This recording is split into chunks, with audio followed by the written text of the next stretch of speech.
Hey guys, tonight we slip quietly onto the rooftop of a centuries-old observatory, somewhere in the wide lands of Persia, just as the faintest blush of dawn brushes the desert horizon. The stone beneath your feet is still cool from the night, and above, the last fragile stars are fading, like reluctant party guests who really should have gone home hours ago.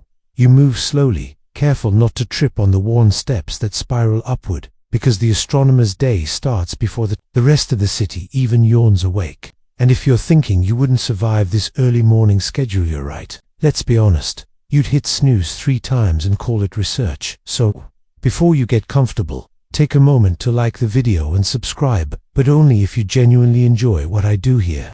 And, while you're at it, drop your location and the local time in the comments. I always love seeing where you're listening from, and it turns our little sleepy channel into its own quiet constellation. Now, dim the lights, maybe turn on a fan for that soft background hum, and let's ease into tonight's journey together. You stand where the astronomer stands, long robe pulled close against the faint chill, gazing at the sky that is already shifting toward day. This is the moment of balance. He treasures the last, pale glitter of Venus against the faint grey wash of morning. Historians still argue whether astronomers of this era truly prioritized dawn observations, or whether manuscripts exaggerated the drama of sunrise. But either way, you find yourself here, eyelids heavy, watching him lift a brass astrolabe, its weight both delicate and solid in the hand. The mainstream fact is clear enough. Persian astronomers were among the first to refine star catalogues that blended mathematics, observation, and the movement of heavenly spheres. But here's the quirk: many of them insisted on starting their day with rooftop stargazing, while the rest of the world was still dreaming, as if racing the sun itself.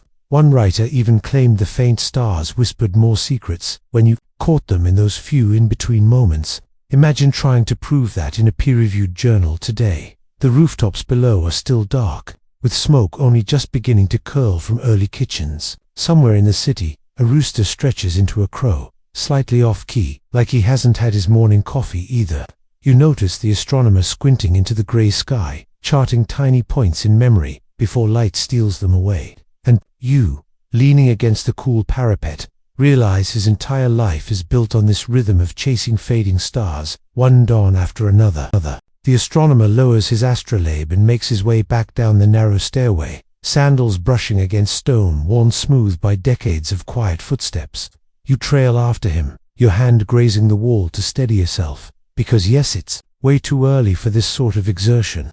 You feel like you've already put in a full day's work just by waking up before breakfast. But for him, this is only the beginning. The courtyard he steps into is hushed, except for the low trickle of a fountain, its water cool and steady in the dim light. Here, his apprentices are already bustling about, unrolling scrolls and brushing dust from tables. The mainstream fact is simple. Many observatories in Persia during the Islamic Golden Age were not just solitary towers, but thriving centers of learning.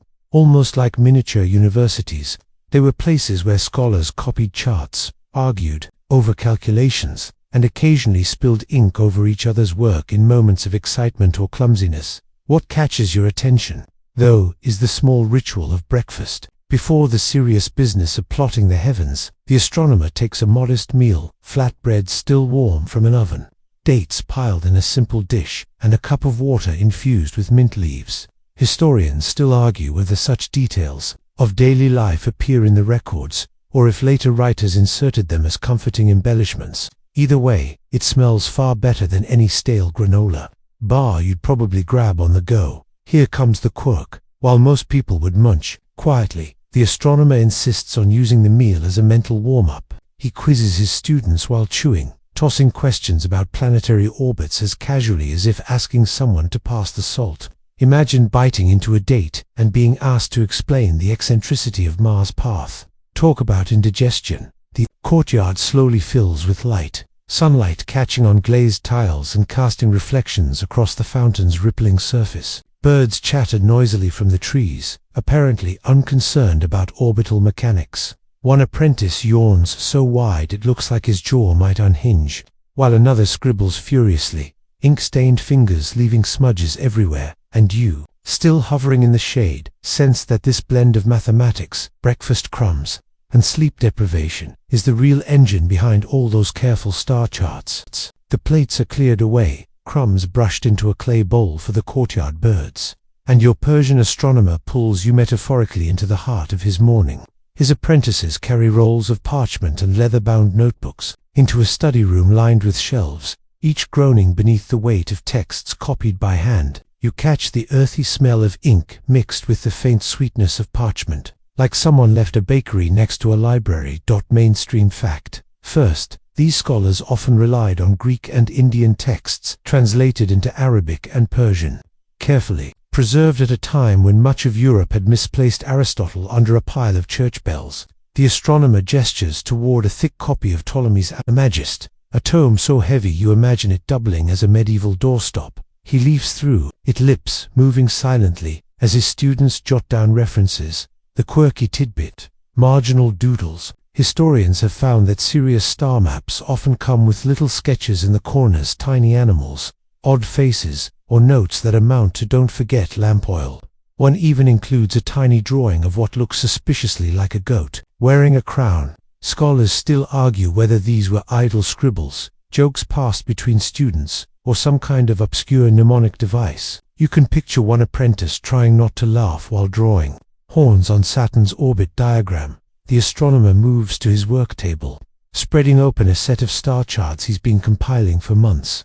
Thin lines mark the rising and setting of planets, dots of ink stand in for constellations. His finger traces arcs that stretch across the page, murmuring predictions for when Venus will next blaze brightly in the dawn sky. You lean over and realize how astonishing it is, without telescopes, without electricity, with only the naked eye and clever tools, they could still map the heavens with accuracy that would make a modern stargazer blush. The debate ripples in your mind as you listen. Historians still argue whether these astronomers saw themselves primarily as scientists or as servants of religion. After all, their observations weren't just for curiosity's sake. They were used to fix the lunar calendar, determine prayer times, and set the rhythm of festivals. Was this research or devotion, or both? Meanwhile, an apprentice clumsily spills ink across half a page of calculations. He freezes, eyes wide, waiting for a scolding.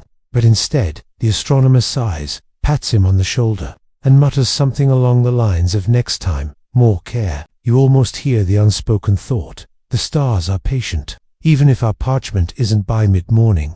Shafts of sunlight slant through the lattice windows, warming the room, making the dust motes sparkle like miniature constellations. You catch yourself yawning. It's contagious, because so is everyone else. Yet here, in this steady routine of copying, correcting, and debating, you realize the astronomer is already knee-deep in the day's true labor, ordering the cosmos, one smudge of ink at a time. The day edges onward, and now your Persian astronomer reaches for the real tools of his craft, the instruments that gleam faintly in the filtered morning light. A brass astrolabe, polished smooth from decades of use, rests on the table like some kind of ancient pocket computer. Its discs click softly as he adjusts them, the weight and coolness of the metal pressing against his fingers. You can practically hear the faint creak as he rotates the Retatha spidery cutout map of the heavens. Mainstream fact here: the astrolabe was the essential tool of medieval astronomy, allowing scholars to calculate time, latitude, and the position of celestial bodies. It wasn't just useful for stargazing, it helped determine prayer times, guide travelers across deserts, and even track medical horoscopes. Imagine Siri, but shaped like a giant, intricate pancake made of bronze. The quirky tidbit: some astrolabes were customized with tiny inscriptions, jokes, or even protective charms etched into their edges. One discovered in Iran had a little prayer engraved so faintly that you'd only see it when light hit just right. Historians still argue whether these charms were serious talismans or just the equivalent of doodling good luck on the back of your calculator before a test. Either way, your astronomer's fingers linger on his instrument, as though it holds not only mathematics but a measure of reassurance. The apprentices shuffle about, laying out rulers, compasses, and wax tablets. For calculations, you notice the deliberate hush of the room, broken only by scratching pens and the soft tap of brass against wood. He lifts his gaze to the high, blue slice of sky beyond the window, and aligns the instrument, tracing invisible lines between the sun, the horizon, and his parchment. His lips moved silently in numbers, an intimate whisper between him and the universe. It's not all solemn. At one point, one apprentice squints into the glare and mutters that he thinks he sees a star. The astronomer chuckles, shakes his head, and reminds him that no, that's just a pigeon wheeling through the sunlight. Even geniuses need comic relief, and pigeons seem to have been providing it since time immemorial. And here's the scholarly debate. Historians still argue whether the primary function of these measurements was scientific precision or political persuasion. After all, rulers often leaned on astronomers to validate decisions, launching building projects on auspicious days or claiming celestial approval for their reign.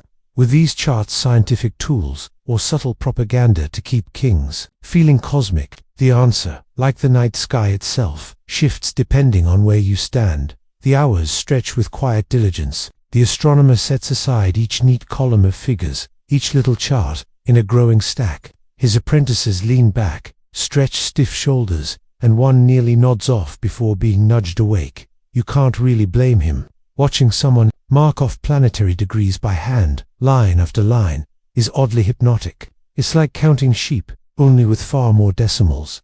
And so the room becomes a strange rhythm of its own. The scraping of cypresses, the soft clink of brass instruments, and the low hum of voices checking numbers. It's less like a laboratory and more like a monastery, devotional, meticulous. Each line of calculation a kind of prayer written in digits instead of words. By the time you glance back at the astronomer, his eyes are already shining not from fatigue, but from the satisfaction of a morning spent translating the heavens into ink and brass. And you, lulled by the repetition, feel yourself drifting in the same rhythm, as though the stars above have tugged your eyelids down with invisible strings.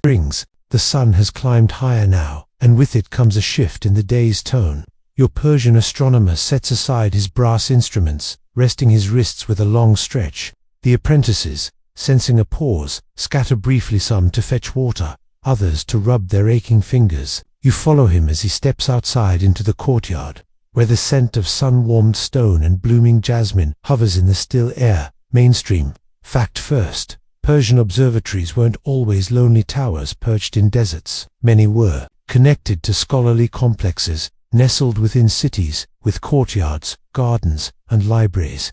They served as hubs where astronomers, mathematicians, and poets might cross paths. The lines between science and art blurred in ways that modern academia rarely allows. You could find someone calculating planetary orbits in one room, and in the next, a poet spinning verses about the moon.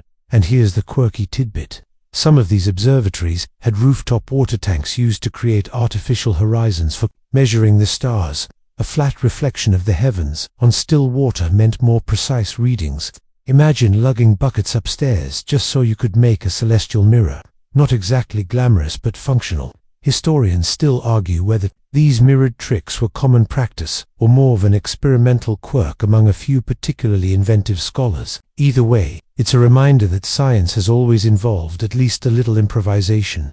As the astronomer sits in the shade, sipping cool water from a clay cup, a traveling merchant wanders through with samples of dyed fabrics. His apprentices hover nearby, their hands brushing over the colors indigo, saffron, madder red, while the astronomer himself indulges in polite conversation. He's not just an observer of the heavens, he's a respected figure in town, part of the daily hum of civic life. You catch hints of his wry humor when he jokes that some dyes cost more than entire herds of sheep, and that you could tell the fortune of a city, not by the stars, but by whether its rich could afford purple slippers. The apprentices laugh, though it's hard to tell whether they're genuinely amused or just hoping to stay in good standing. The debate here comes as you notice the astronomer turning a bolt of cloth in his hands. Historians still argue whether scholars like him engaged deeply with trade and civic affairs, or remained aloof, cloistered in pure study. Some say they were fully enmeshed in the economic life of their cities, while others argue they floated above it, detached and insulated. Watching him now sharing jokes with a merchant, weighing the shade of a red dye against the color of the evening sky, you can see that the line was probably fuzzier than textbooks make it. The moment is ordinary, almost boring, and that's precisely the point. Not every day was filled with world-changing calculations. Some afternoons stretched like this, lazy, sunlit, punctuated by small talk and the slow passing of shadows across the courtyard tiles. The apprentices fidget, eager for the next task, but their master seems in no hurry. He knows that knowledge ripens slowly, like figs on the branch, and that the sky isn't going anywhere, and so you linger with him in that still pocket of time, feeling the heat of the day press down, softened only by the faint scent of jasmine and the quiet rustle of fabric. The stars above may govern destinies, but here on earth, even astronomers must pause to sip water and make small jokes about purple slippers